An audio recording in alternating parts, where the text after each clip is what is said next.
So that was disaster one. 9 o'clock mass the next morning.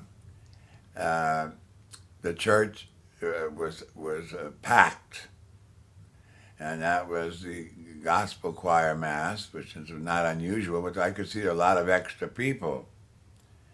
And then at 11 o'clock, we were supposed to get on the buses and go to Cortland.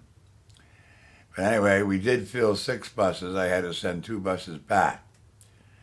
And I kept saying to myself, now where are we going to go? I had remembered there was a black community center about a mile down from that church that I'd found in Cortland.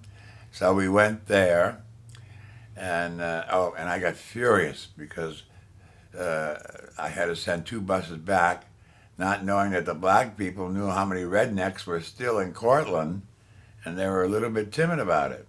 But anyway, we filled 6 buses. On the way, nobody believes the story, but it's the absolute truth, to Cortland, me leading 6 busloads of black people, not really knowing where we're going, although I didn't tell them that.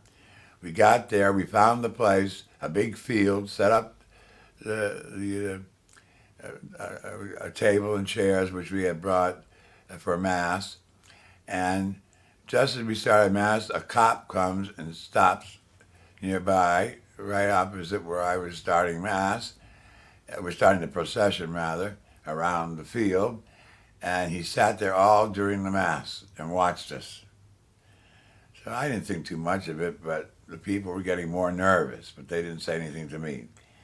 So after communion, then we were supposed to get back on the buses, go to Cortland, stand in front of the courthouse. I had a judge's wig, and Phil Lucas was dressed up as a slave with chains and everything. It was really fit together.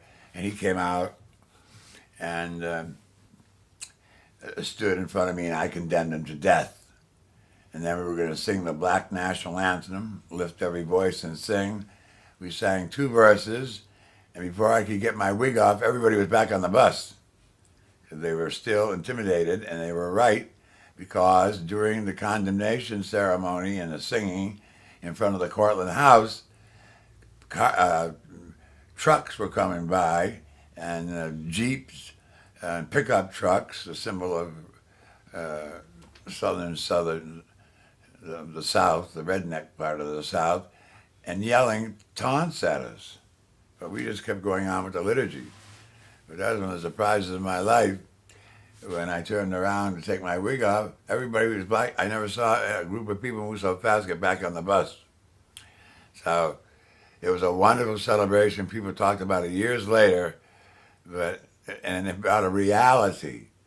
Just as Jesus was condemned to death by a terribly hostile crowd of Roman soldiers and a few, well, they weren't at the trial, but at the first trial of the high priest, a couple, just 2 or 3 Jewish leaders, and then of course the taunt of the soldiers and the average person in Jerusalem in those days just thought Jesus was another criminal going to death with 2 other guys. They didn't have any idea this is the Son of Man, the Jewish Messiah. They didn't recognize him because they had different ideas. They had materialistic ideas. And of course, Jesus ended up on the cross in public disgrace, naked for hours, and dying a horrible, horrible death by asphyxiation. They used to emphasize putting the nails in the criminal's feet and hands as the torture. That was nothing compared to the torture of your body slowly sagging forth, even ripping your veins and sinew. What you died of was asphyxiation, slowly, and he finally died, and we all know that story. So, to me, the parallel was perfect, no matter what you think about Nat Turner. And of course, because black people are very good at reading symbols, they got the story, and never forgot it.